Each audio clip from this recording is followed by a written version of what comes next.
We finally got sun in the UK, which is amazing. And I touched on this very briefly a couple of weeks ago.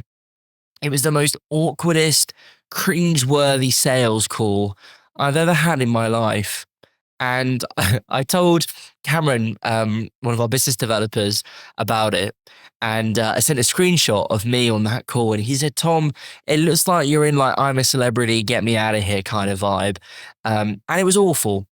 And I am one of those people where if I ask for advice and I ask for feedback, great, give it at me by the bucket loads. But sort of there is a word for it and I can't think of it. It's the tip of my tongue. Um, like unrelated? No. Unasked for feedback, I don't really appreciate and I don't really see a need for it. So we had a discovery call book in at like 3 in the morning. They booked in a time for the following day, but they booked it in at like 3 in the morning. And it's not uncommon because we work with some clients in the US, we work with some clients in Canada, all over. So it's not uncommon. But the number was a UK number. And I thought, maybe you're a bit of a nocturnal night owl like myself. But I just had a bit of a strange feeling and I always trust my gut. And I was like, So following day, jumped on this call, discovery call, and sort of asked, what you're sort of looking for help with. What have you heard about us? Gave a very brief introduction to us and what we do, and then sort of found out what the problem was and what this person needed help with. So I ask the questions I normally ask, go through the whole process as I normally do. And bearing in mind, I don't do sales calls, as in, I'm not being like, hey, buy these vitamins and I'm going to give you 50% discount if you sign right now, right here, right now. I'm not about that. I hate sales tactics like that. I'll tell you another story about that in a second. And so I went through the whole discovery call, as I normally would do, find out everything, give all the pricing, what we do, how it'll work, bish bash bosh, and said, I'll be in touch with a proposal. And at this whole point in time, he had his camera off, um, which is completely fine. I had mine on, was chipping away, doing as I normally do. And he said, oh, can you just give me a couple of minutes? I said, yeah, sure, no worries. And we were just coming up to the end of our call. So like 20 minutes is where I normally, you know, we've done what we need to do and I move on with my life. Normally take 15, 20 minutes, half an hour, go through, put proposals together, follow up with any questions, get it all sent off. 4 minutes, 5 minutes had sort of gone by. And then he comes back on a camera and he was like, oh, hi, just wanted to say something. I'm not who I say I am. I actually help agencies scale and do this and do that. And I was like, you've literally wasted 20 minutes of my life. And he said, oh, I'd love to give you some feedback if you've got 5 minutes. And I said, yeah, I've got 5 minutes. I've got another call in a moment. And I was like, oh, here we go. What am I signing myself up for? And he was very polite. He said, look, I've taken like 20 minutes of your time. I'd love to give you some time back. And basically gave me some very loose feedback, was a little bit strange. And he was like, oh, you'll be able to close more clients. And I told him, I was like, well, this is our close rate for the current month we're in, which was really good. So like 80%, 90%.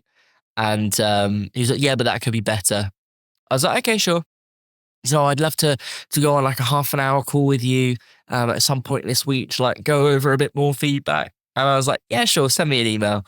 And the ironic thing is, obviously, what he was planning to do was to get me on a call, get a little bit of coaching from him, and then sign up for like probably like a $10,000 coaching program, which with all due respect, I don't really want, nor I don't really need, but thanks for the thought. And the ironic thing about this whole situation is after he sent me that email with a Calendly link to book in for this free call, he never followed up ever again. So you would think as a sales coach that you would follow up on a prospect. I mean, I didn't really give much interest.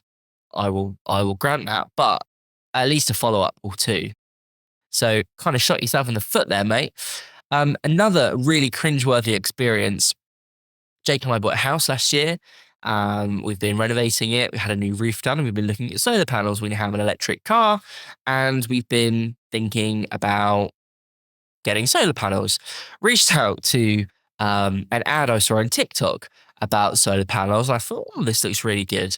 And what it was one of those ads where they sell leads to providers. So, as an example, I'm a marketing agency owner. I work with 4 electricians. What I would do is I would run ads for electrical services. And when they come through, I would sell that lead to 4 people. And it might be £50 per person or whatever to have access to my data to reach out to me and get a quote. Only one of them reached out. And from the moment I had that first call with them, I was like, you are a massive company and this is going to be an absolute sales pitch. I looked at a bit of Trustpilot reviews and I saw what I was in for. So the appointment was booked. They attended the next day. It was apparently supposed to be a solar expert. That was an engineer and everything. He wasn't. He was about the same age as me in a suit and he was a salesman. And he did a whole thing. Oh, I'm going to look around your house, look at the roof, etc. Here are the plans we've made. And I'm not exaggerating. He come in, we asked a couple of questions, and I knew what was coming. And he said, "Oh, can we sit down? I've got my laptop. I'll go through a few things with you." I was like, "Yeah, sure." And luckily, I had a call booked for half an hour later, and I was like, I've got half an hour." He's like, "Oh well, this process can take an hour to an hour and a half." And I was like, "Oh, you better talk quickly then." And it was honestly quite comical. He went through this half an hour sales pitch and he used all the tactics, like cringy sales tactics. And got to see it. I was like, yeah, I've got like 3 minutes. I need to go in a moment.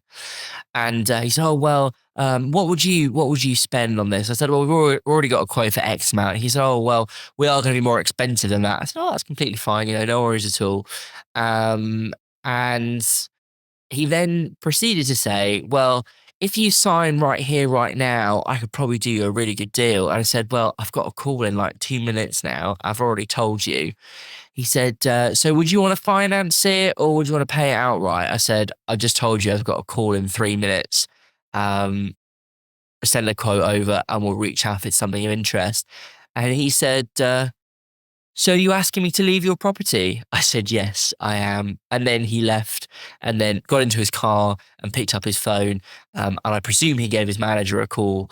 And it was just the whole debacle was just something that really grinded my gears, and poor Jake as well. The whole thing was sort of gritting his teeth. But the reason why I wanted to do that is I wanted to see how other people sold. And I knew what I was in for and we managed to get him out the door. But please, people buy from people. Be yourself. Don't be a cocky salesman, putting out all the tactics of signing right here, right now. It works in some instances, right? But where things are more holistic, where there's an actual strategy behind it, it just doesn't work. And you can annoy people and really, really, really annoy people. So don't do it. Think about how you do your sales in a logical, methodical way that gives value to your prospects. Have a bit of banter. Don't follow a script. Be yourself. And I promise you, guarantee you, you will get more sales because people buy from people, not from robots that say the same thing over and over and over again. There you go. That's my rant for today. Stay awesome, stay safe, but most importantly, stay nerdy.